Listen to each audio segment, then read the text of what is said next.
লজ্জা। আমার ডান হাতে বাংলাদেশি বিদ্রোহী লেখিকা তসলিমা নাসরিনের লজ্জা, আর আমার বাঁ হাতে এদেশের যুব সমাজের পুরুষত্বহীনতার লজ্জা। আমরা যদি আজ এই 2026 সালে দাঁড়িয়ে ওই মহাকাব্যের যুগে ফিরে তাকাই, সেখানেও দেখতে পাবো সীতার বনবাসের লজ্জা, তার অগ্নি পরীক্ষার লজ্জা, মহাভারতের পাতায় পাতায় দ্রৌপদীর বস্ত্রহরণের লজ্জা। লজ্জা লজ্জা শুধু এখানে শেষ নয়, এরপর শুরু হয় ঐতিহাসিক লজ্জা, বাজার শত্রু কর্তৃক পিতা বিম্বিসারকে হত্যা করার লজ্জা। তাজমহল হলো ভারত সম্রাট শাহজাহানের মহব্বতের লজ্জা। ওই লজ্জার দড়ি দিয়ে লজ্জা মারতে মারতে আমরা যদি কোনোদিন ওই পলাশী রামবাগানের দিকে ফিরে তাকাই, সেখানেও গিয়ে দেখতে পাবো সিরাজউদ্দৌলার পরাধীনতার লজ্জা। সেই লজ্জিত লজ্জার দুটো খুঁটি পোতা হয়েছিল 1947 সালের 14ই আগস্ট রাত্রি 12টার পর এদেশের মাটিতে। আর আমরা তখনই পেলাম ভারত ভাগের লজ্জা।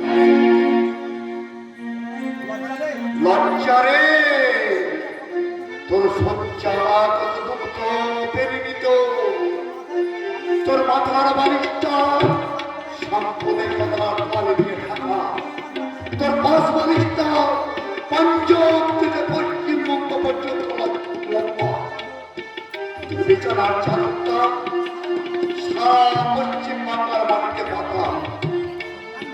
গান্ধীজি, নেহরু, নেতাজি সুভাষ, ক্ষুদিরাম বিধানচন্দ্র রায় বেঁচে থাকলে চিৎকার করে বলতে লজ্জা, লজ্জা তো পেতেই হবে। এটা আমাদের স্বাধীনতা হরণের লজ্জা। এ লজ্জা শুরু হয়েছিল আজ থেকে 52 বছর আগে।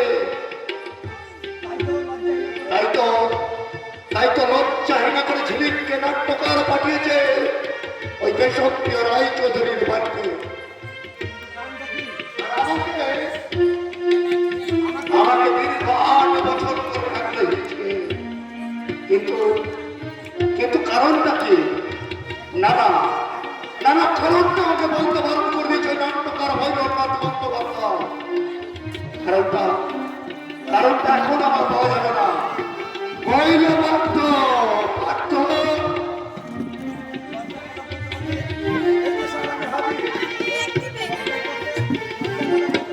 লজ্জার কথা বলতে বলতে আমি অনেকক্ষণ নাটকের বাইরে চলে গেছিলাম মাত্র। তাই আবার আমি তোমার সঙ্গে মূল কাহিনীতে ফিরে যাচ্ছি। হলো পার্থ, খোকা হলো না খোকি হলো? না, আমি এখন স্যার নই। দেখছো না আমার পরনে চুড়িদার, আমার হাতে চুড়ি, আর আমি এখন অর্ধেক পুরুষ অর্ধেক নারী। আজ আমি হিটলে ছেলে তোমার কাছে কেন এসেছি জানো পার্থ? একটা কথা বলতে।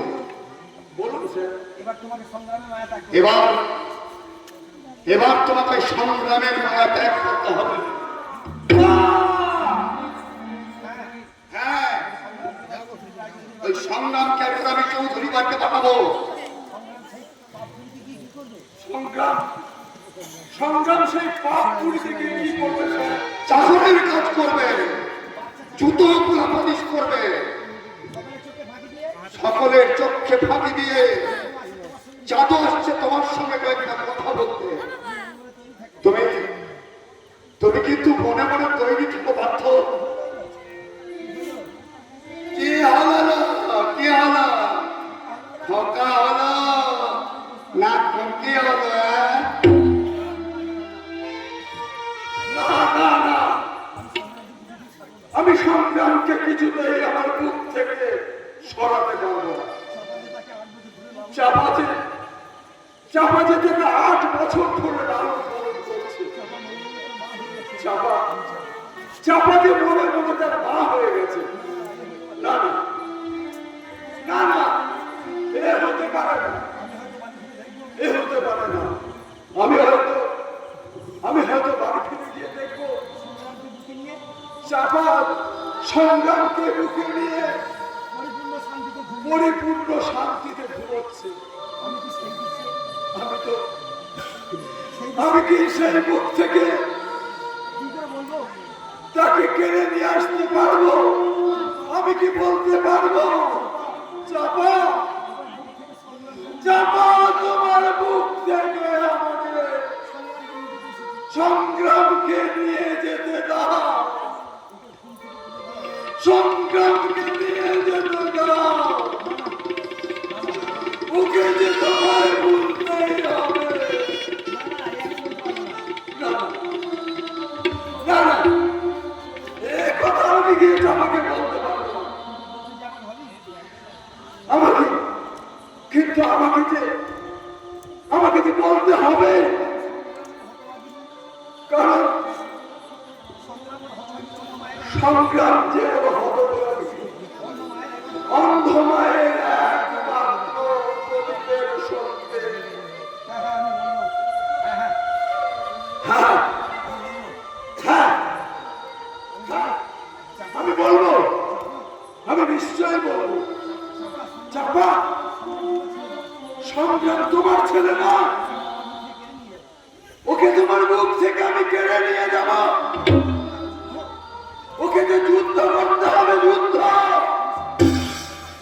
তুমি সংগ্রামকে যুদ্ধের সাথে সাজিয়ে দাও চাপা, তুমি সংগ্রামকে যুদ্ধের সাথে সাজিয়ে দাও।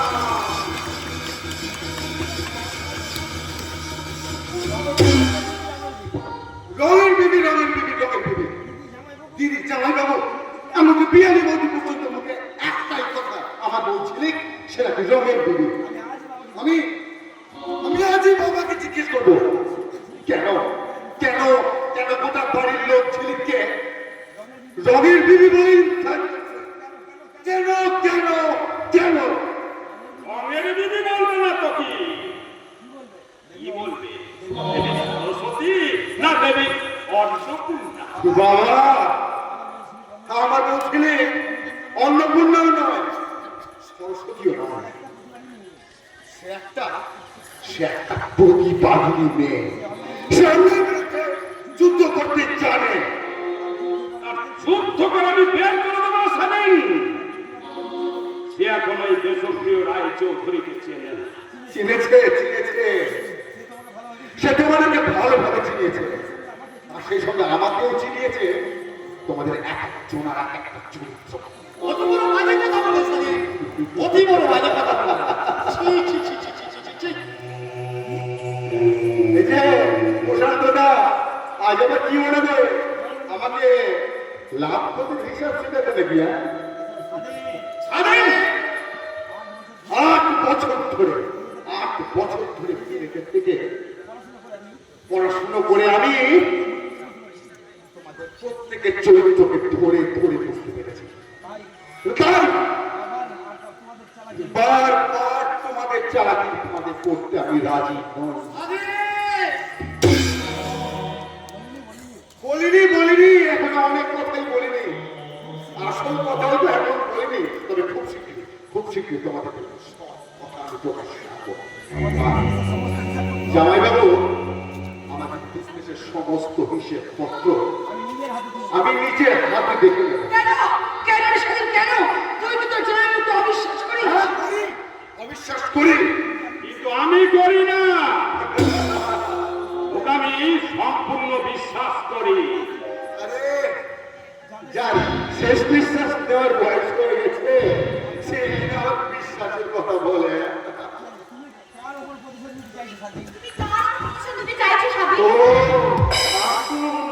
আসুন দেবী পর্দা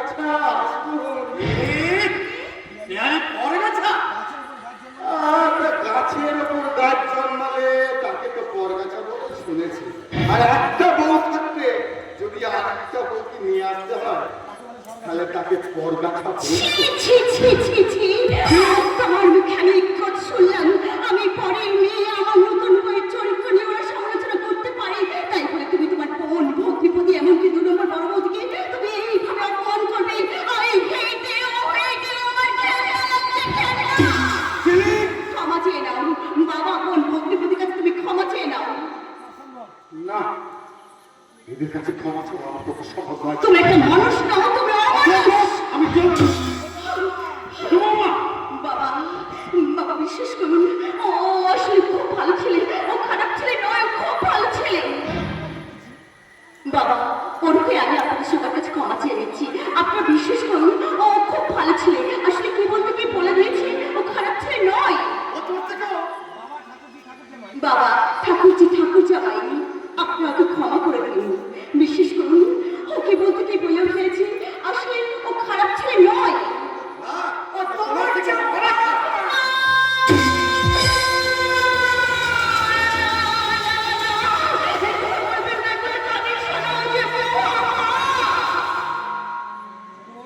বৌমা, বাবা, আপনি তো জ্ঞান দিচ্ছে বাবা। ঠাকুরজি ঠাকুর জামাই, তোমরা তো সবাই শুনেছ, দক্ষ যজ্ঞে প্রতিনিন্দা সহ্য না করতে পেরে যেমন সতী দেহ ত্যাগ করেছিল, এখন আমার স্বামীর ব্যবহার দেখে মনে হচ্ছে আমাকে হয়তো আত্মহত্যা করতে হবে, আত্মহত্যা। ওদের টাইপ করার জন্য আর্থিকের মেয়ের লাইন ছেড়ে অনলাইন করলাম। দেখা যাক আমার ট্রিক্সের ট্রেন কোন স্টেশনে গিয়ে খাবে।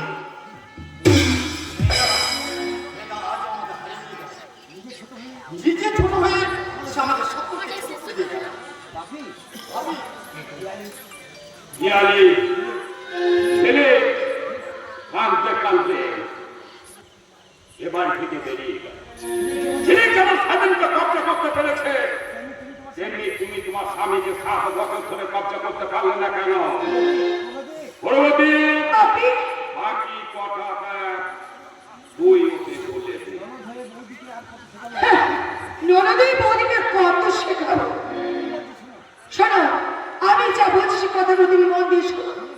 ছেলের যেমন তার স্বামীকে তো কবজায় করে রেখেছে, ঠিক তেমনি তোমাকেও তোমার স্বামীকে হাতের মুঠোয় রাখতে হবে। তোমাকেও তোমার ওই ছেলেকে মতো ছেলের যেমন ডেসপারেট তেমন ডেসপারেট হয়ে উঠতে হবে। আর সেটা কেমন ভাবে হবে সেটা তুমি তোমার দাদার কাছ থেকে ভালো করে শিখে নাও। পিয়ালি, তোকে এখনো বলছি শোন, ওই সব বাধা দূর করে ওই সব বাধা তোকে লাথি মেরে দূর করতে হবে।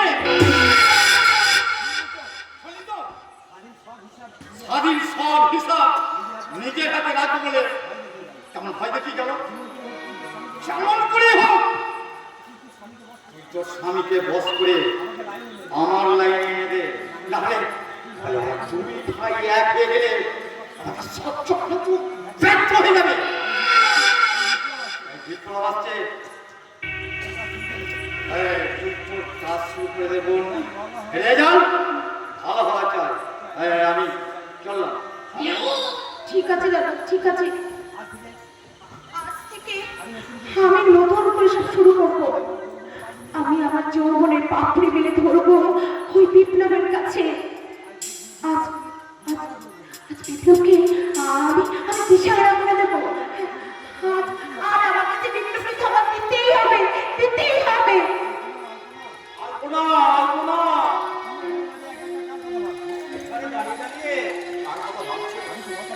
আমি তোমার কথাই ভাবছিলাম আর মনে বলছিলাম। হ্যাঁ, কেন গো? আমাকে দেখে তুমি চোখ করলে কেন? আমি কি আলপনা হতে পারি না? না, তোমার সঙ্গে কথা বলতে আমার ঘৃণা না। কেন কেন ঘেন্না করে? আমার কি রূপ নেই, যৌবন নেই? আমি কি তোমার স্ত্রী নই? স্ত্রী? পিয়ালি, আমি সাবান দিয়ে কাঁচা একবার স্বচ্ছ পোশাক, আর তুমি আমি একটা ইলেকট্রিক স্ত্রী। আমি এক ভাঙা চোরা ভালোবাসার স্ত্রী।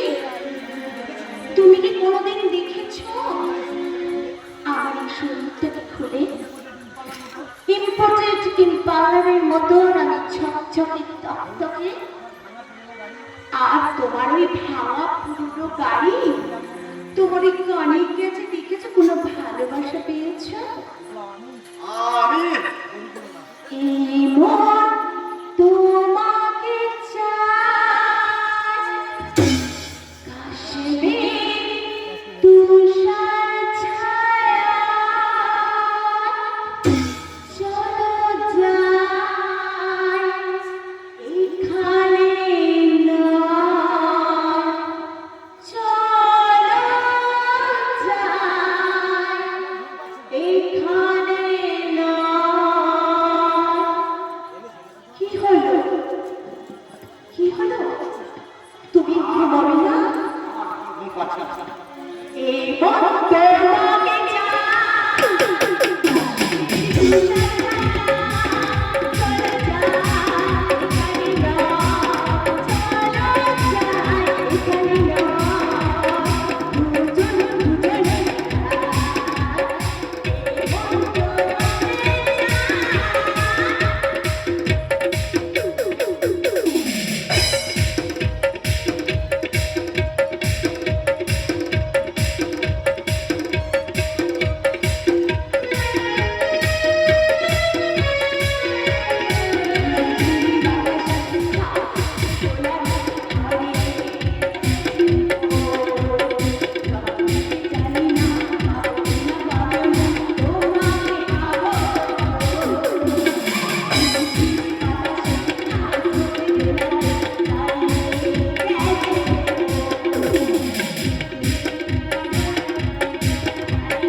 কেন, কেন হয় না? আমার ভালোবাসার স্ত্রী ওই ঘরে বসে টুকরে টুকরে খাচ্ছে, সেই জন্যই হয় না। সে আমাকে ভালোবাসে, আমিও তাকে ভালোবাসি, সেই জন্যই হয় না। আর আমি দিনের পর দিন, রাতের পর রাত আমি যে উপবাস করে আছি, আমার এই শরীরের মধ্যে যে সাইক্লোন বয়ে চলেছে সেটা কি তুমি দেখতে পাও না? না, এই বিপ্লবের চরিত্র অনেক অনেকখানি নিচে নেমে গেছে, আর 1 ইঞ্চিও নিচে সে নামবে না, কিছুতেই না, কখনো না, কখনো না। নামাবই, নামাবই তোমাকে আমি। আমার এই কামনার মহাসাগরে তোমার ওই মনটাকে আমি টুকুরের মতন নামাবো। তারপরে কি করে ফুটতে হয় সেটা আমি ছিঁড়ে দেবো। আমি তোমার সন্তানের মার হবো, আমার সেই সন্তানই হবে এই রায়চৌধুরী বিনার একমাত্র উত্তরাধিকারী। পাখিরা সবাই চড়াই পাখির মতন, শালিক পাখির মতন উড়ে উড়ে উড়ে উড়ে বেড়াবে। কে? আমি বিয়ানি। তুমি কি সত্যি সত্যি পারবে না বিয়ানি? না পারলে আমি যে হেরে যাব, বাবা, কারণ ওই ঝিলিকটা আমি ঠিক বুঝতে পারছি না। ও সাধারণ মেয়ে নয়, ও একটা কুহিনী। আপনি ঠিক ফেরানোর পথে নয়, আমাকে এবার অন্য পথে এগিয়ে যেতে হবে। পুরনো পৃথিবীর মতো যেখানে আছে রবীন্দ্রনাথ, সেলি, বাইরন, আমাকে সেই পথেই চলতে হবে। বিয়ানি কাঁদতে কাঁদতে চলে গেল। স্বাধীনের গায়ে লেগে গেছে বিদ্যুতের ঝিলিক। ও প্রশান্ত যেন একটু একটু করে আটলান্টিক হয়ে যাচ্ছে। তবে কি ওদের কোনো গভীর ষড়যন্ত্র চলছে? না, আমি ওই দেশপ্রিয় রানী চৌধুরী, আমি কোনো কিছুতেই ভয় করি না। দরকার হলে আমি আমার ভীষণ ভয়ঙ্কর হয়ে উঠব। কিন্তু বয়স হয়ে যাওয়ার ফলে নিজেকে বড় দুর্বল লাগে। মন মেজাজ যেন কেমন ঠান্ডা হয়ে যায়। এই কাছে আমার জন্য মত নিয়ে আয় মা।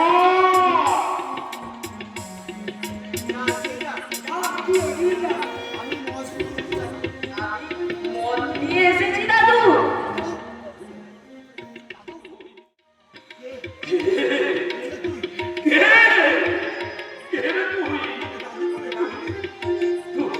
তুই আমাকে ডাক বলে ডাক। আপনাদের বাড়ির একটু চাকর দেবো।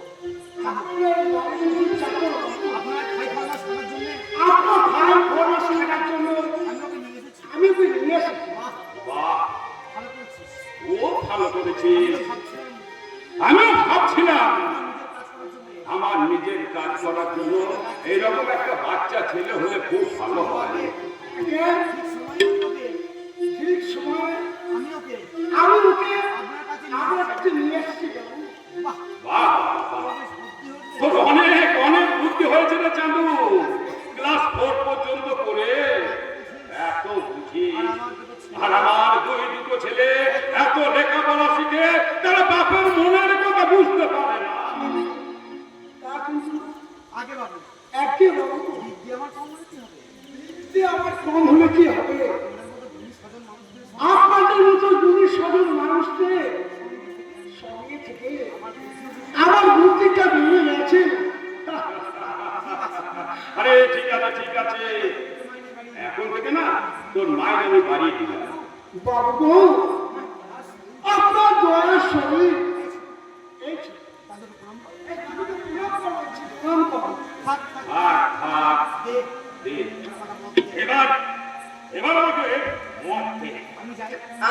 আমি চাই দাদু। দাঁড়া, দাঁড়া, তোর নামটা কি? তোর নামটা কি? আমার নাম তো সংগ্রাম। কুটি কুড়ুনি বেটার নাম পদ্মলোচন। এই খবরদার এই খবরদার পেয়ালা। চাঁদু, এই খবরদার, এই খবর তোর সকালটা বলবি না। তোর এই সম্মানটা তুই করবি না। তোর নাম শোন। তোর নাম শুনি। যা কিন্তু। যা, এখান থেকে যা। আমি আসছি দাদু। আমি আসছি দাদু। সোনার বাচ্চা। দাদু, বাবু বলবি বাবু। আপনি ঠিক করছেন কিছু বলছেন? আপনি তো ঠিকই বলছেন।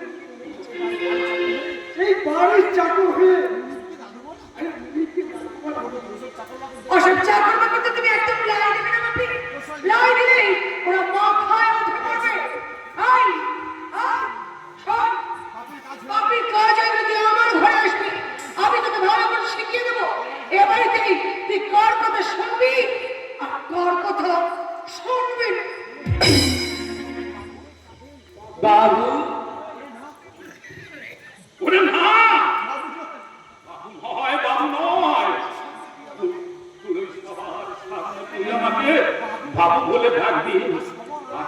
আর ওই সবার আড়ালে না আমাকে ডাকবি। আর এখানে তো জাদু মামা ছাড়া আর কেউ নেই। তাহলে তোমাকে একবার দাদু বলে ডাকি। একবার দাদু দাদু দাদু।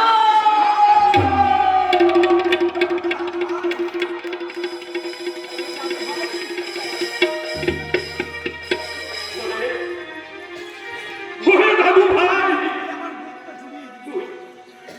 তুই আমার মুখটা জুড়িয়ে দিলি। বাবু, আপনার নাচনাচুরি চুরি হয়ে না যেত, সেও এতদিন এত বড় হতো। কি যন্ত্রণা বলছি দীপিকা আমার মাথা হচ্ছে কেন তবে কি এই অমানুষ চক্রের রায়চৌধুরী একটা নতুন মানুষের জন্ম হচ্ছে। দাদু, তুমি ওই ছোট ছেলে আমার ঘুরতে ঘুরতে পড়ে গেলে কেন? তুমি আমাকে আমি তোমার হাত ধরে ও ঘরে থেকে নিয়ে যাচ্ছি। তুমি আমার সঙ্গে এক পা করে চলো। ওই রে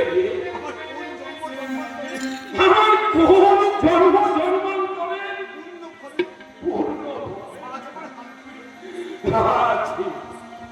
আজ আমার আগে আমাকে আমি কি তোমার ওই নাতির মতনই গো দাদু? এসো না আমার সাথে এসো। ভয় কি? এই ছোট ভাই চলতে চলতে ঠিক পৌঁছে যাব সেই ছোট দেখতে পাবো এই ছোট ভাই চলতে চলতে ঠিক পৌঁছে যাব।